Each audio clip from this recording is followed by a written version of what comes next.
천사사관학교 33번째 강의를 시작하겠습니다.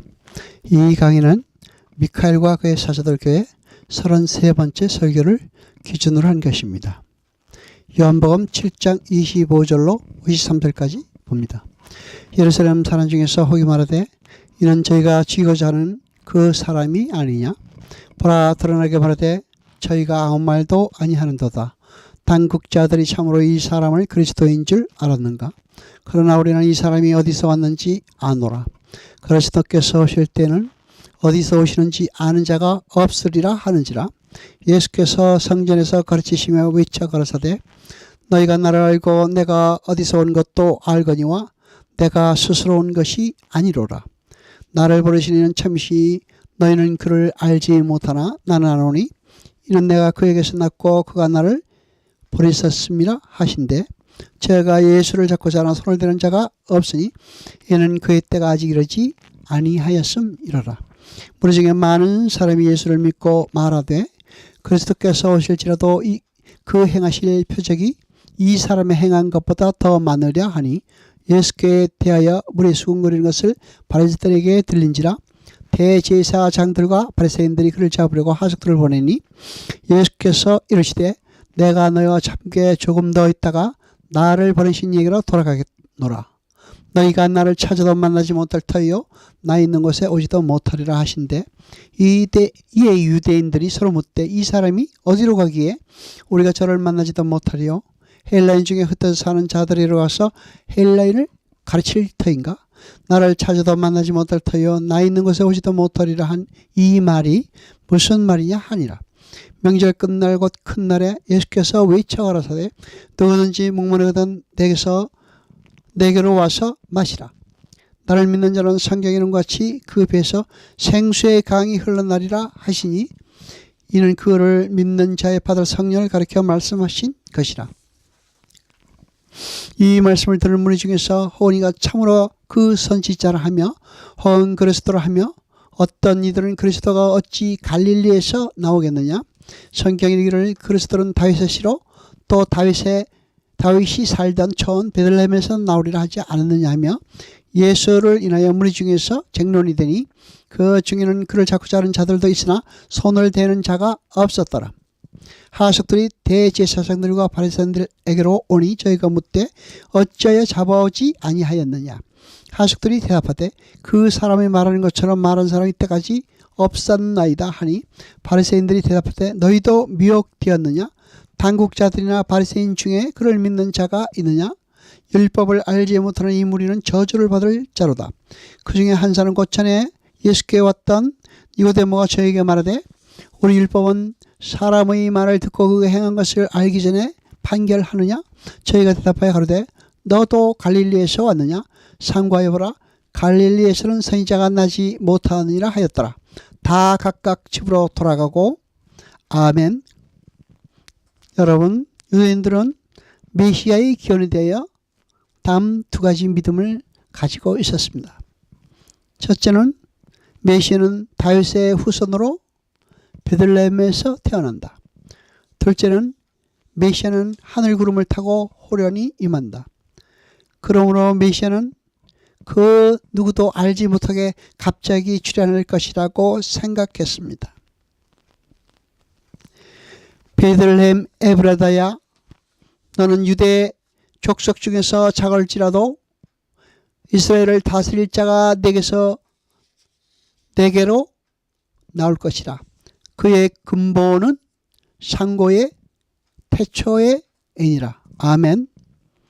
주님은 유대인들이 하나님을 알지 못하기 때문에 자기를 알지 못하는 것은 놀라운 일이 아니라고 말하고 있습니다. 바리새인들과 그들은 모두 하나님의 은혜를 알지 못하는 사람들의 표본입니다. 하나님을 성민다 하면서도 진정으로 하나님을 알지 못하는 자들은 자기들이 노력한 만큼 결과가 눈에 보이게 주어지는 것이 진리라고 확신합니다. 뿐만 아니라 그러한 노력의 결과는 이 세상의 것으로 드러내야 한다고 굳게 믿고 있습니다. 그래서 그들은 율법을 지키는 것이고 절기를 지키는 것입니다. 그리고 그 믿음의 결과가 나타나기를 고대하고 있습니다.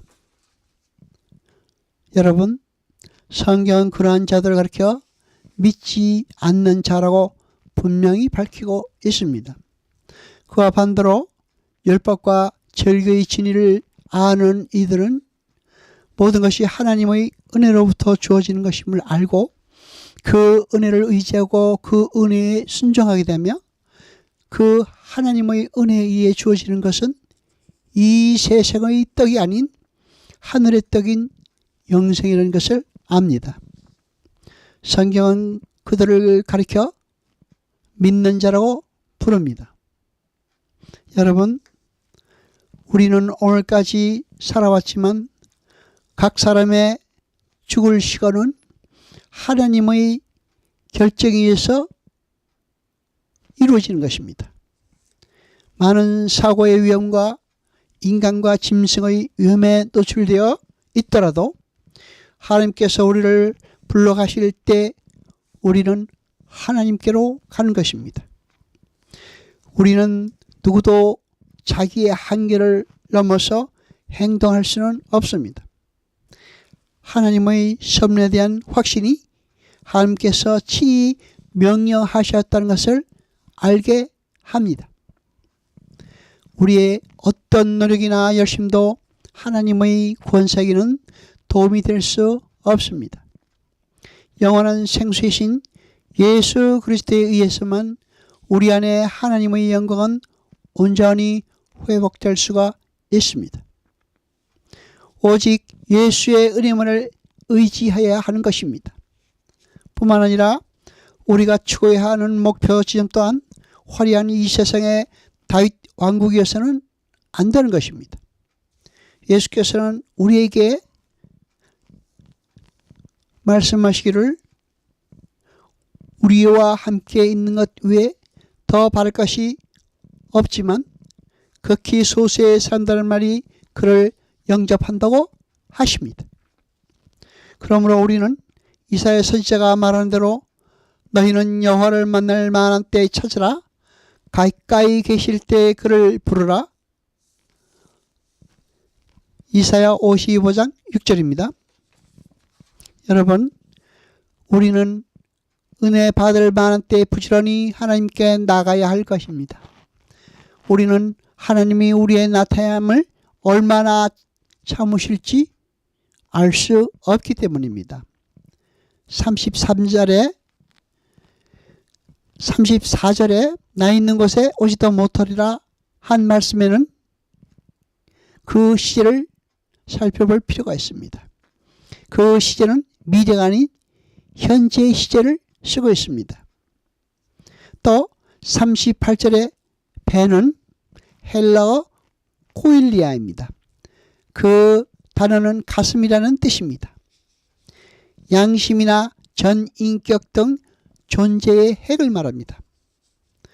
또 39절을 보면 생수의 각은 성령을 가리키는 것이라고 설명되어 있습니다.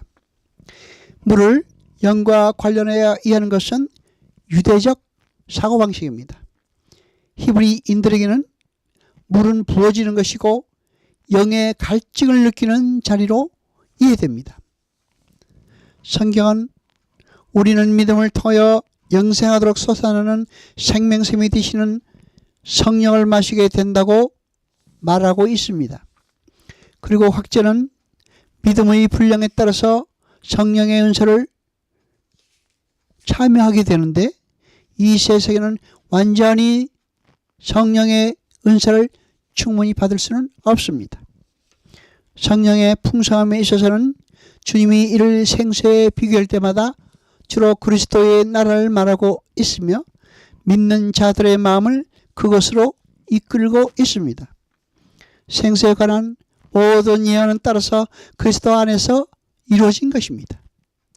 주님은 이 하나님의 감추어진 보화를 공개하며 계시하셨기 때문입니다.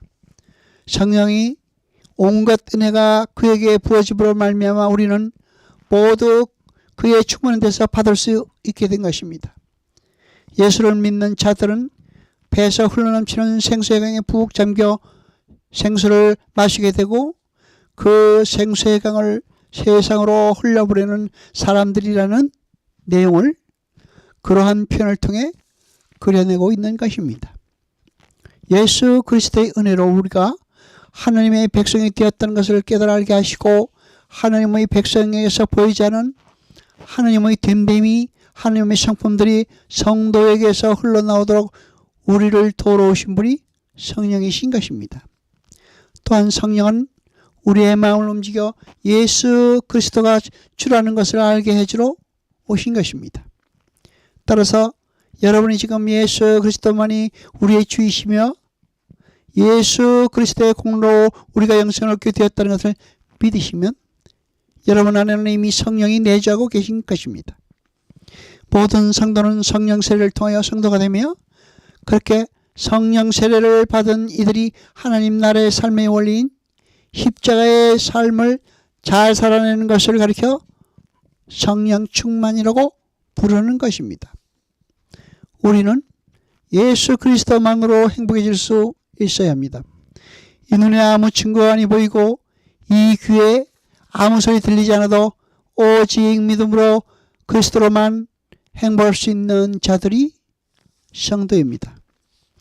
메시아를 기다리며 율법에 묶여 열심히 율법을 지키며 자기의 의를 쌓는 자들의 대표인 유대인들은 주님을 쫓아버리는 우를 범하게 되고 주님은 그 일로 이방의 빛이 되셔서 교회를 탄생시키는 구속사의 과정과 내용이 그 속에 담겨져 있는 것입니다.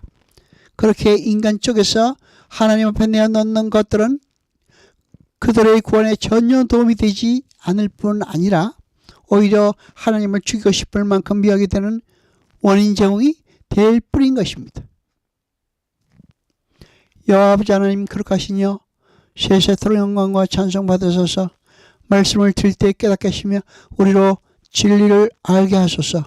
이 모든 것 감사드리며 우리 주 예수 그리스도 이름으로 기도하옵나이다. 아멘.